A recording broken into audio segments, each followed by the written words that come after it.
I've been waiting for this for 2 weeks.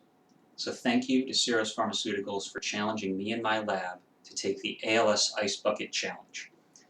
ALS is short for amyotrophic lateral sclerosis. It's a neurodegenerative disease that messes with a body's muscle control, not by screwing with the muscles themselves, but by screwing with the nerves that control them and send the signals. It's also called Lou Gehrig's disease, but maybe the most commonly known case right now is Professor Stephen Hawking. So when I was challenged, I wanted to make mine a little bit different from the millions of other videos out there.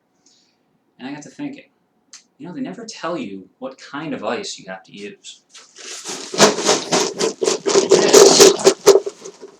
This is dry ice. Now water ice is just frozen water, frozen H2O. This is dry ice, which is frozen carbon dioxide in these pellets like this. Now, carbon dioxide is one of the major waste products when we breathe out, when we exhale. And that's why it's so important that I have proper ventilation in here, and one reason you shouldn't try this at home without proper supervision. This stuff can build up in a room, and it can make it really difficult for your body to get rid of the CO2 in your bloodstream. So, and you can see this gas being added to the air in this sublimation reaction, where the solid carbon dioxide pellets are going to the gas carbon dioxide without being liquid in between. So, why am I doing this with dry ice? Well, this is sort of an homage to the researchers out there that are taking a look at ALS from a biological research perspective.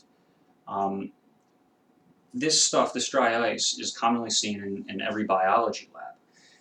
We use it for the same reason you put your food in a freezer, your food in a refrigerator. It keeps stuff from breaking down when we need it. It keeps cells from breaking down, and cell products inside from breaking down.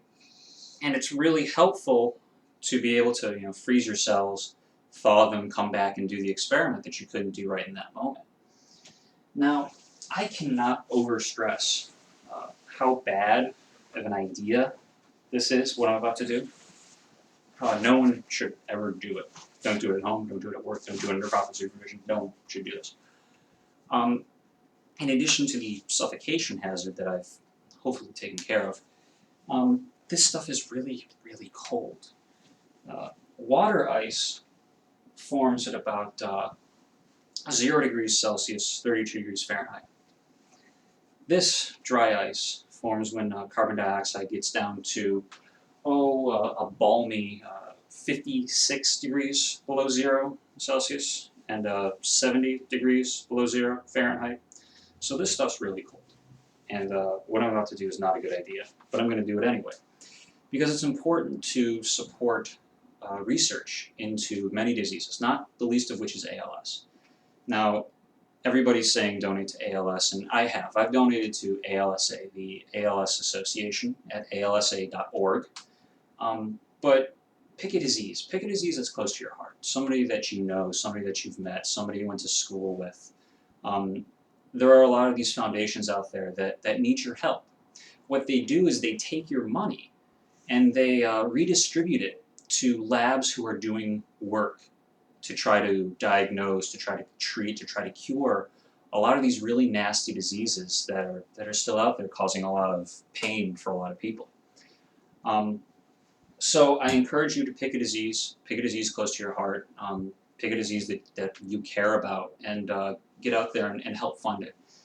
It's getting harder and harder to fund scientific research. So I do this. Cheers to the researchers who makes all this stuff possible for science.